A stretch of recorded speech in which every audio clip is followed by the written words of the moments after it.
Okey, dah start recording. Okey, cikgu akan sambung.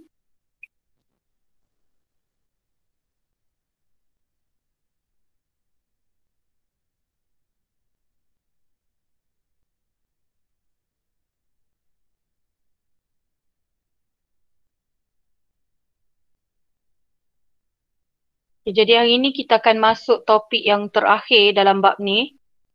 Okey, iaitu topik 15.7 Okey, 15.7 topik terakhir. InsyaAllah kita habiskan hari ini. So nanti hari Ahad kita akan mulakan dengan menjawab soalan lah. Okey, boleh nampak skrin cikgu. Okey, iaitu kita nak masuk tajuk pertumbuhan dalam manusia dan haiwan.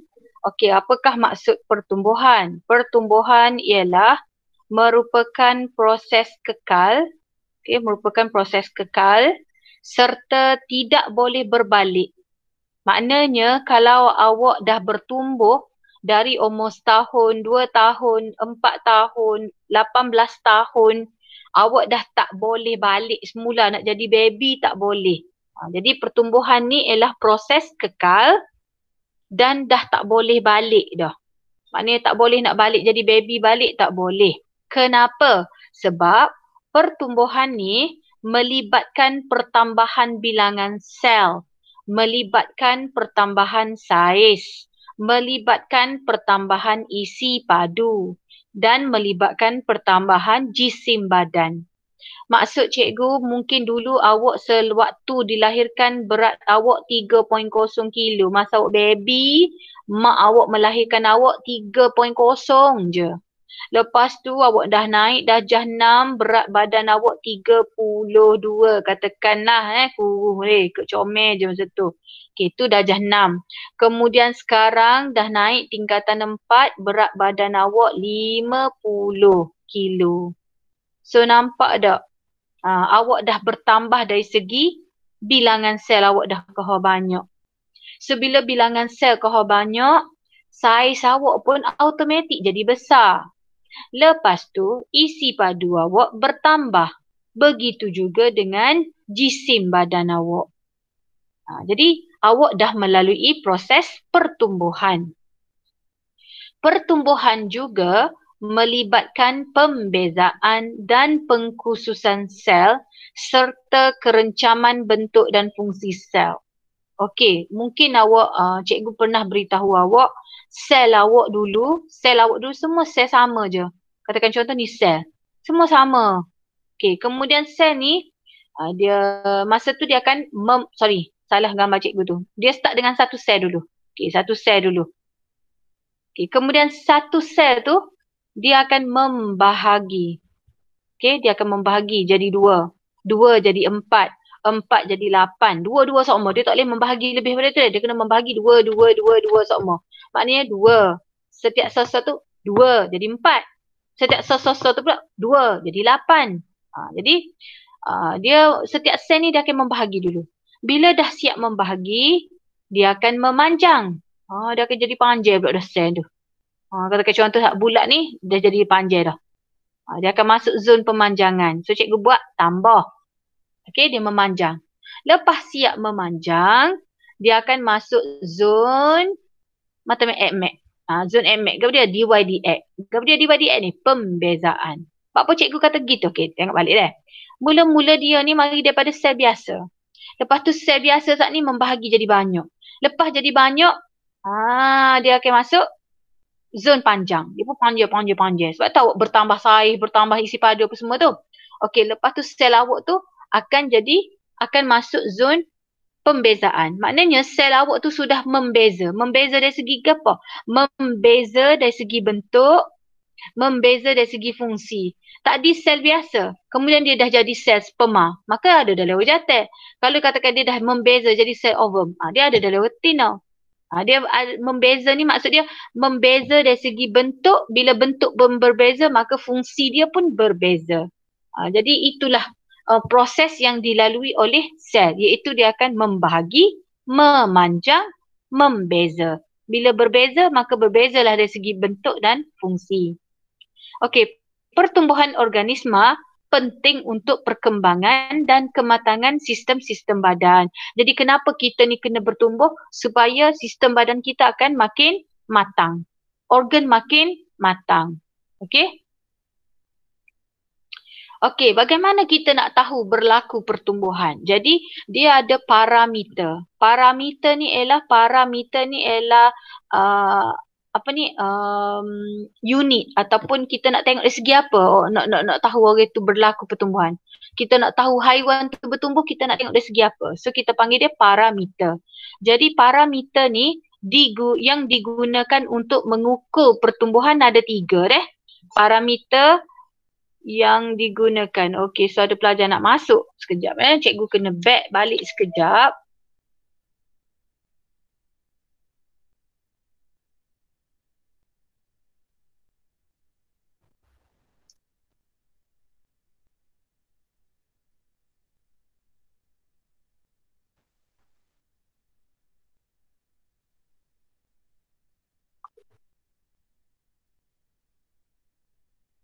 Okey, jadi macam mana kita nak tahu sesuatu organisma tu dia bertumbuh? Kita akan tengok dari segi 3. Okey, 3 parameter. Iaitu yang pertama kita tengok dari segi pertambahan saiz atau isi padu. Kita tengok dari segi pertambahan saiz atau isi padu. Contoh, kalau awak tengok budak tu bertambah ketinggian dia, maknanya budak tu bertumbuh dengan baik lah. Ataupun kita tengok pokok yang kita tanam tu, lama-lama makin panjang, makin tinggi, makin tinggi, makin tinggi, makin panjang daun dia, makin panjang apa lagi? Saiz buah tu ke, okey? Kacang awak tanam tu semakin panjang dia punya biji dia tu. Okey, so maknanya sudah berlaku pertambahan saiz atau isi padu. Okey, yang kedua, kita tengok dari segi perubahan jisim segar. Perubahan jisim segar ni kita panggil dia jisim kering. Perubahan jisim segar iaitu kita panggil dia jisim kering. Okey, dan cuba kita tengok apa maksud jisim kering. Jisim kering ni ialah jisim organisma selepas semua air telah disingkirkan daripada badan. Caranya ialah dengan menimbang jisim organisma selepas dikeringkan dalam ketuhar pada suhu 100 darjah Celsius berulang kali sehingga jisimnya tidak berubah. Soalan cikgu, boleh tak kita nak guna kaedah jisim kering ni untuk manusia, Nasuha? Tak boleh cikgu. Apa tak boleh? Sebab ia kena letak dalam ketuhar. Pasal suhu 100. Kalau bubuh mati dia. Okey. So tak boleh. Untuk haiwan tak boleh, untuk manusia tak boleh. So kalau misalnya cikgu kata, Nasuha cikgu nak ambil jisim kering awak. Awak kena tak boleh lah. Sebab apa? Untuk haiwan manusia tak boleh deh. Sebab jisim kering ni maksud dia jisim yang betul-betul kering. Tak ada air dah dalam badan awak.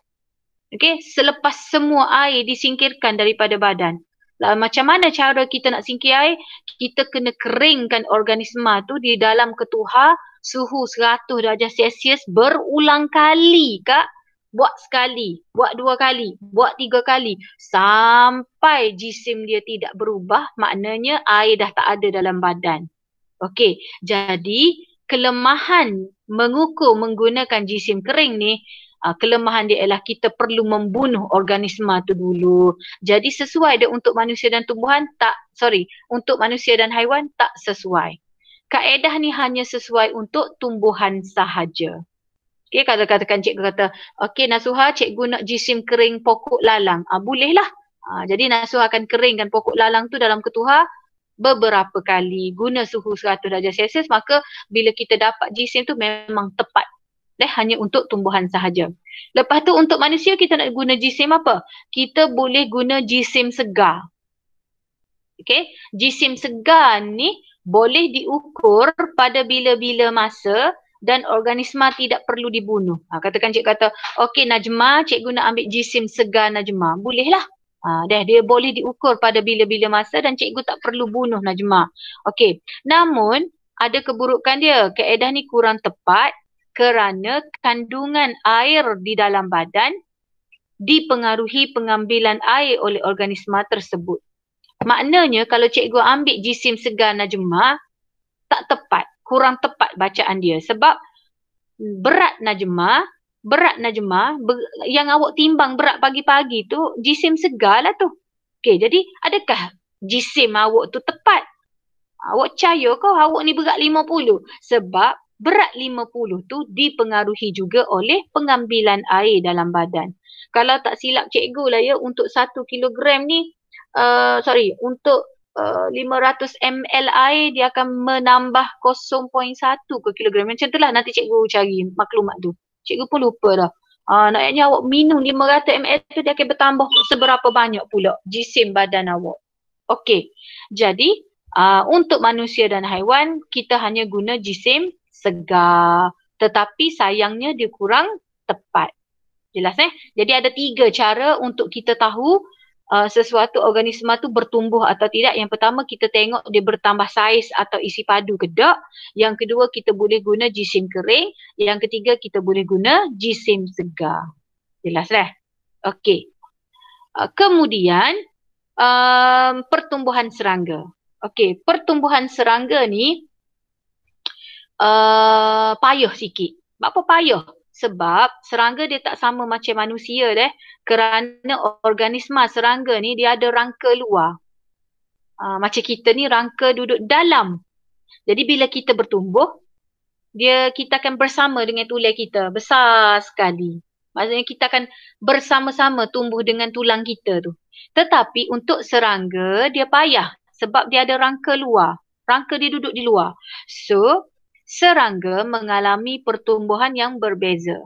Serangga ada 2 jenis pertumbuhan. Ada jenis metamorfosis lengkap.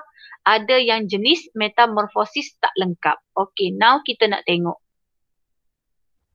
Okay. Untuk serangga seperti rama-rama kita panggil rama-rama ni dia menjalani metamorfosis yang lengkap. Apa lengkapnya?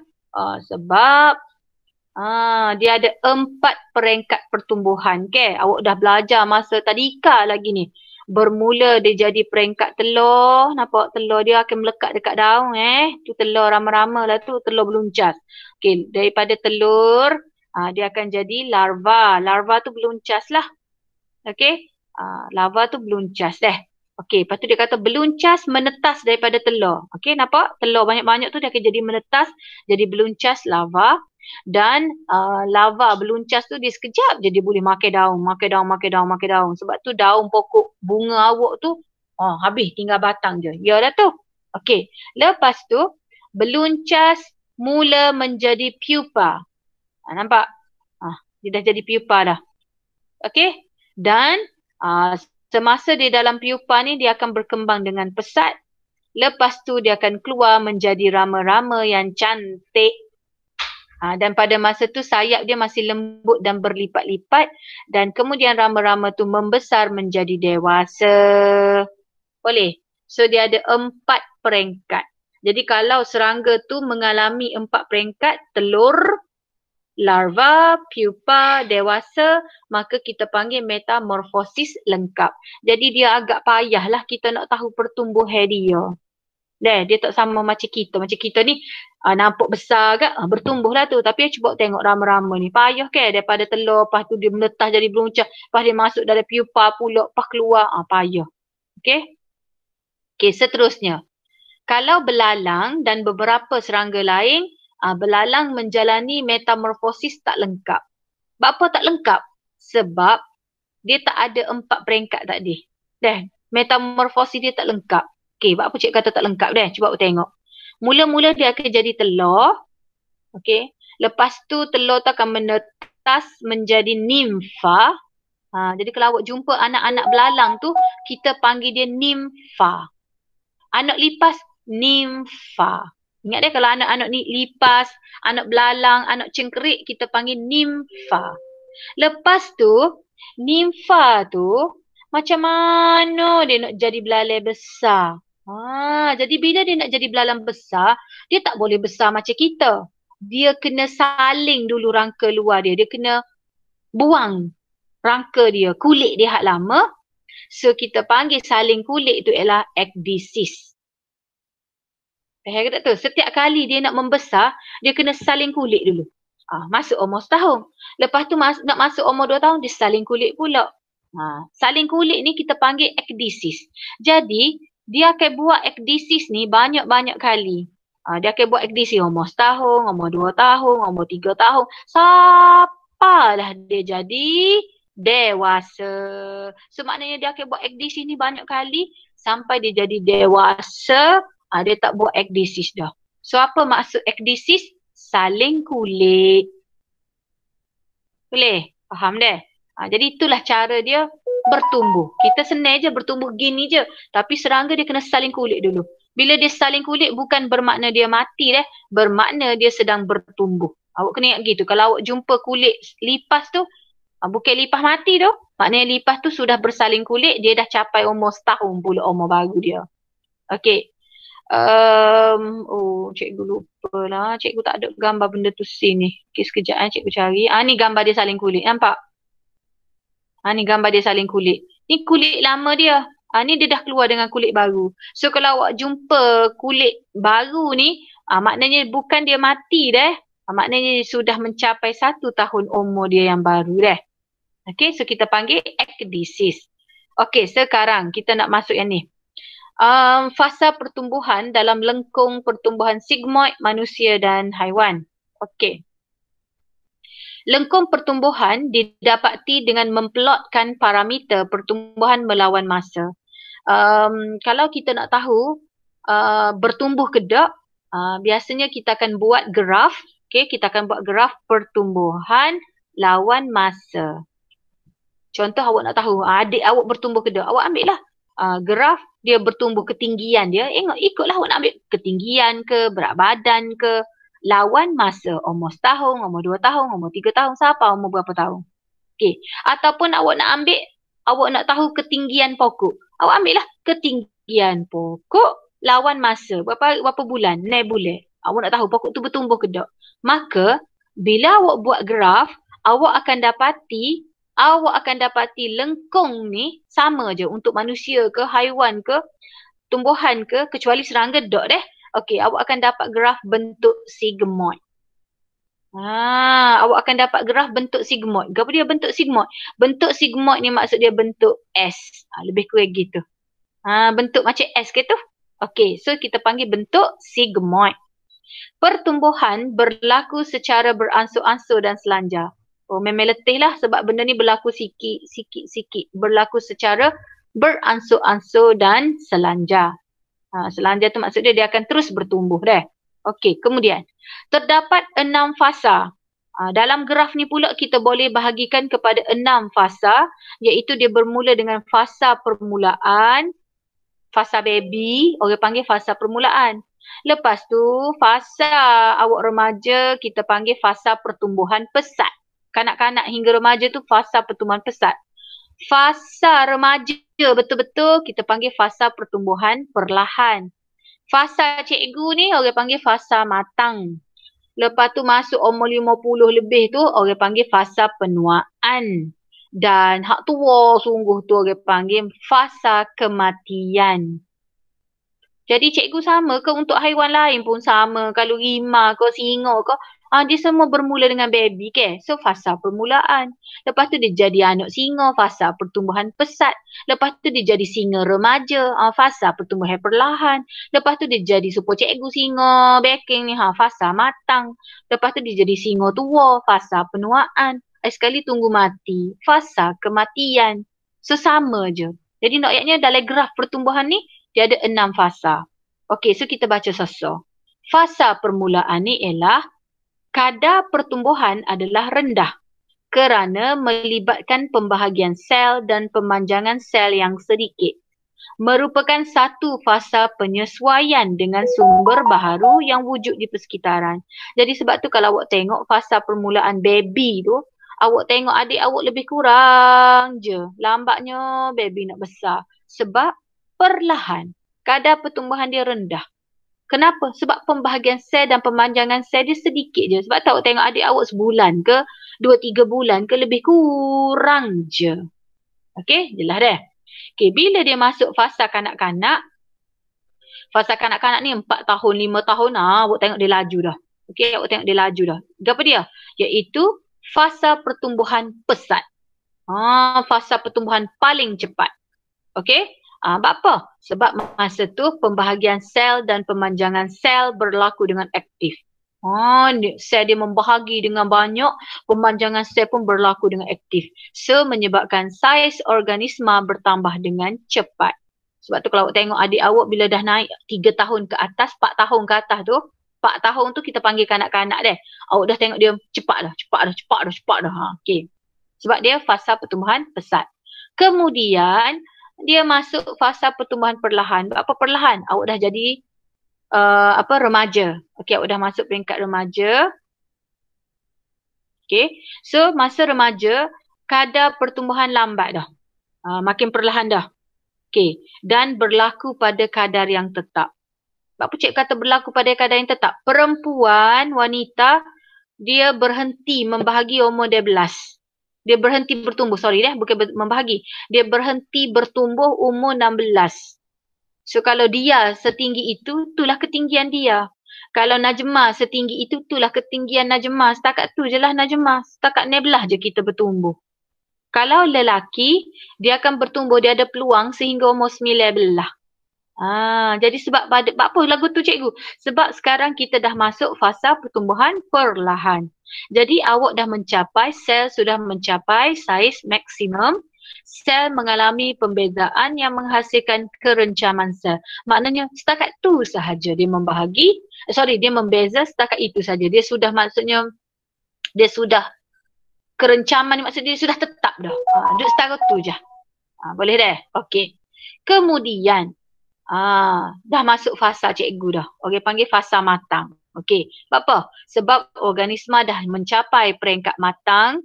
Cikgu dah tak ada bertumbuh dah. Kadar pertumbuhan cikgu sifar dah.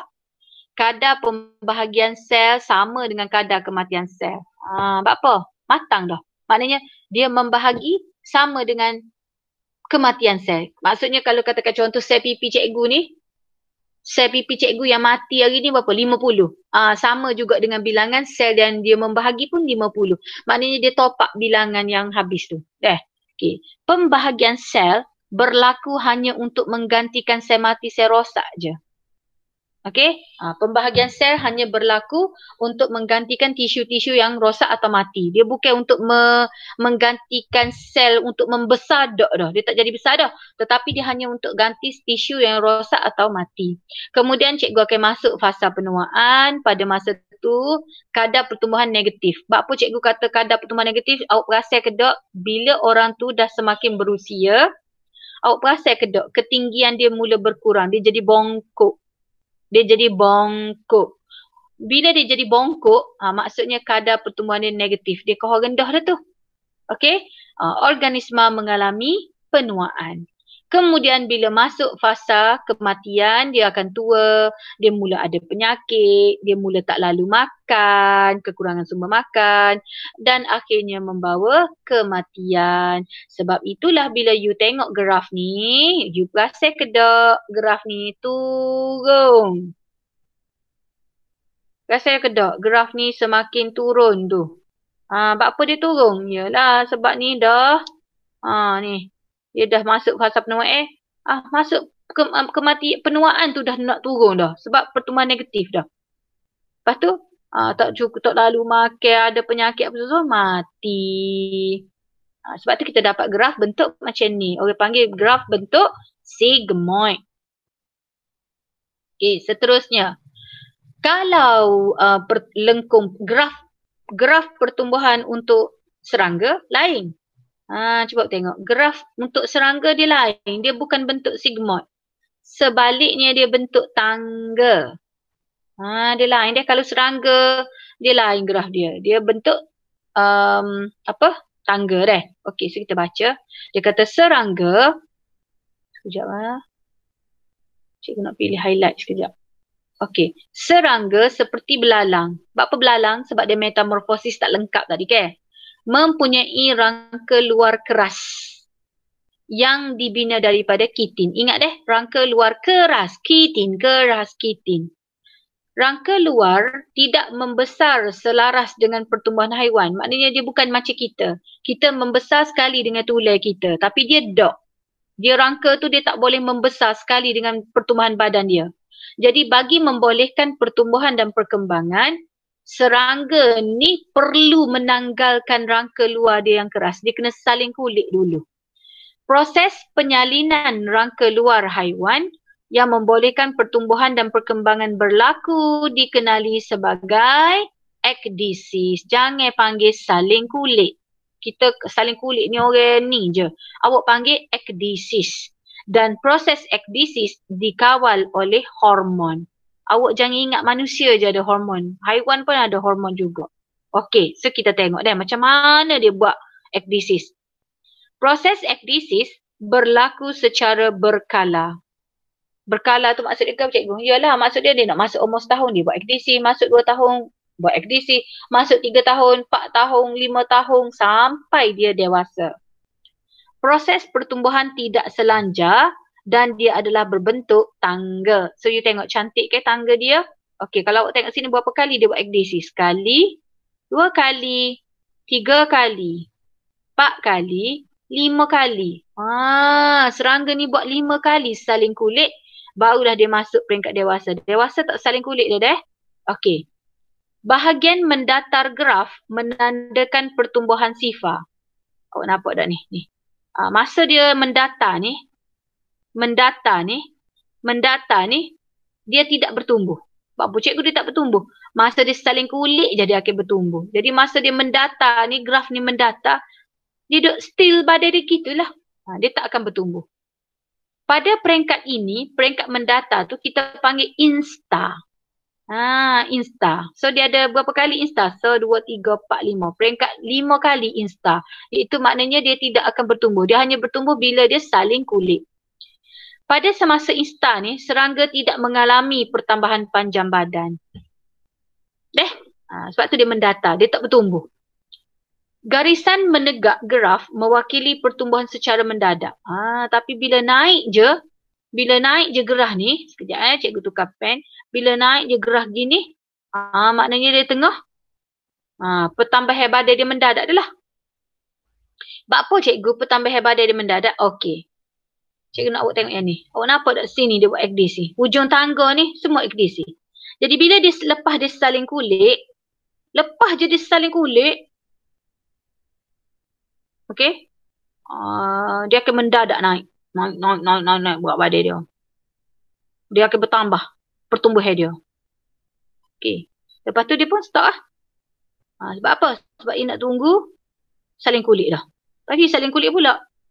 Lepas tu pertumbuhan mendadak pula dia jadi besar. Okey.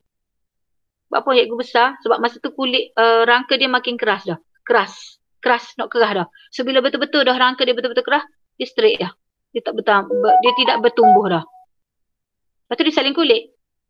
Sementara nak tunggu kulit dia benar-benar keras, dia akan bertambah panjang dia. Bertambah. Lepas tu dia pun rangka dia keras dah. Kerah, betul-betul kerah dah.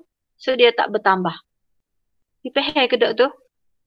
Lepas dia saling kulit betul-betul, dia nak tunggu kulit dia betul-betul kerah tu, masa tu badan dia akan bertambah panjang. Tapi masa dia mendata tu, rangka dia benar-benar keras dah. Rangka dia betul-betul kerah dah, molek dah. Maka dia tak akan bertambah panjang dia. Okey. Jadi kalau awak tengok, nimfa menjalani ekdisis beberapa kali dan saiz bertambah dengan cepat. Faham tak? Selepas dia buat ekdisis je, saiz dia akan bertambah dengan cepat. Lepas tu dia kerah, dia senyap. Lepas tu dia buat ekdisi pula saling kulit. Saiz dia bertambah dengan cepat. Lepas tu bila betul kerah, dia senyap. Sekejap deh.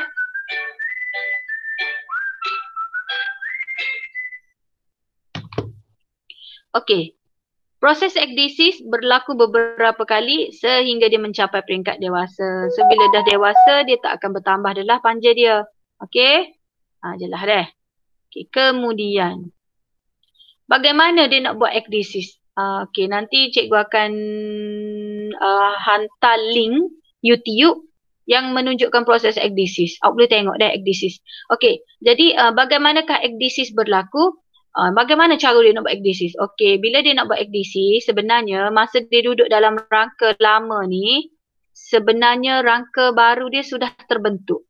Sebab tu dia boleh keluar dengan rangka baru dah ni. Sebab masa dia duduk dalam rangka lama ni, sebenarnya dia dah ada rangka baru dah. Di bawah rangka lama. Okey, jadi sebelum rangka luar baharu menjadi keras, kan dia tukar kulit dah. Dia saling kulit kan. Jadi masa dia saling kulit tu, masa ni tak jadi keras lagi. Jadi masa rangka luar baharu, sebelum rangka luar baharu menjadi keras, masa itulah serangga ni akan tambah isi padu badan dengan menyedut udara untuk mengembangkan badan. Jadi sebab tu tadi, awak nampak tak gerah ni bila dia dah buat saling kulit, maka masa ni lah, ni. Masa ni dia saling kulit kan ujung ni. Jadi masa ni dia tinggi, masa dia nak tinggi gerah ni, masa ni lah dia akan sedut udara banyak-banyak, badan dia kembang, badan dia bokok, jadi besar. Lepas tu bila dah benar-benar keras, dia mendata dah. Dia tak boleh nak bertambah dah badan dia. Okay, cuba baca balik. Dia kata sebelum rangka luar baru jadi keras, serangga akan ambil peluang menambahkan isi padu badan. Dia akan tambah isi padu badan dia. Cara dia dengan menyedut udara banyak-banyak untuk kembang badan dia. Jadi bila dia kembang badan dia, tindakan ini memecahkan rangka luar yang lama, pecah, pecah. Dan serangga dengan rangka luar yang baru akan keluar daripada rangka lama. Awak bayangkan awak ni nak pecah, jadi awak akan sedut udara banyak-banyak, badan awak akan jadi kembang, pun jadi crack. Jadi crack, pecah, rangka luar lama pecah, maka awak akan keluar dengan rangka baru. Serangga akan mengembangkan badannya sekali lagi sebelum rangka baru menjadi keras. So bila dah benar-benar keras, dia tak boleh nak bertumbuh dah. Okey. Peringkat antara ekdisis disebut instar. Jadi, masa dia saling kulit, orang panggil ekdisis. Bila dia jadi mendata, kita panggil instar. Maknanya dia tak akan saling kulit dah. Ekdisis saling kulit, instar dia mendata. Okey, dan masa tu kita panggil dia limfa. Dalam tempoh instar, serangga aktif membina tisu dan menambahkan jisim badan. Masa dia peringkat nimfa. Okey, masa dia peringkat nimfa ni. Ni peringkat nimfa lah ni. Peringkat nimfa ni. Peringkat tinggi-tinggi ni orang panggil peringkat nimfa. Jadi masa peringkat nimfa ni dia akan makan. Dia makan untuk menambah jisim badan dia. Nimfa ni ke apa? Anak lah anak. Sebab cikgu back balik. Ni. Anak lipah, anak belalai tu orang panggil nimfa belaka. Besar ni pun nimfa lagi. Bila dia dah jadi dewasa gini barulah kita panggil belalang dewasa. Selagi dia kecil tu kita panggil nimfa belaka. Jadi sebab tu kalau nimfa tu dia akan makan dengan banyak sebab dia nak menambahkan jisim badan dia.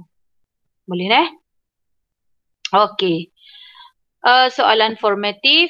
Huraikan cara mengukur pertumbuhan haiwan. So pertumbuhan haiwan boleh diukur dengan mengukur haiwan. Kita boleh ukur dengan 3 tadilah, iaitu kita boleh guna perubahan saiz, kita boleh guna isi padu, kita boleh guna jisim kering atau jisim segar. Tapi cikgu nak awak tambah dekat jisim kering ni, okey, awak buat situ tidak sesuai untuk haiwan.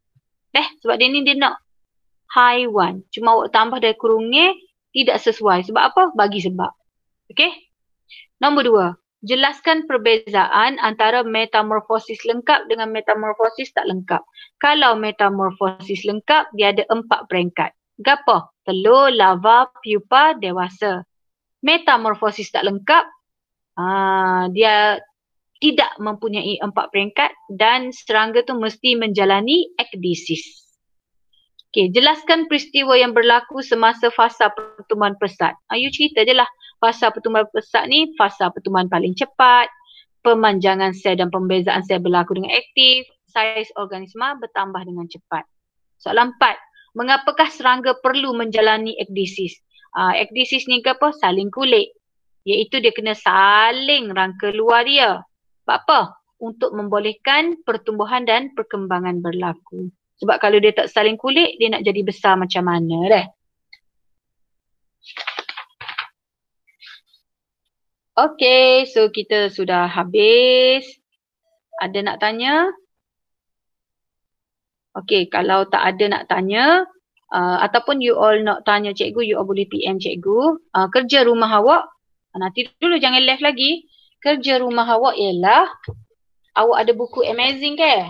Buku Amazing ni, belakang sekali, dia ada latihan, catat latihan objektif muka surat 243. Okay. Di belakang ni, dia ada pentaksiran akhir tahun. Muka surat 243. Cikgu nak awak jawab dalam buku nota. Soalan 1 sampai 50. So nanti nanti hari Ahad, kita bincang objektif ni. Dan cikgu buat dengan 4 amanah, cikgu tanya sore-sore. Soalan 1 siapa? Soalan 2 siapa? Okay. Dan cikgu nak tahu sebab. Kalau soalan 1, apa awak kata jawapan dia A? Soalan nombor 2, apa awak kata jawapan dia B? Okay. Buat dalam buku nota, saling. Kalau ada kemudahan photostat, nak print ke apa semua, buatlah. Boleh photostat. Okay. So kita buat sambung hari Ahad ni dengan perbincangan 50 soalan objektif buku Amazing. Okay. Okay, boleh ni lah. So kita dah habis. Kita jumpa hari Ahad. Okay, Assalamualaikum. Okay, thank you. Okay, thank you deh sebab masuk kelas cikgu. Okay, stay jaga diri. Okay, kita jumpa hari Ahad.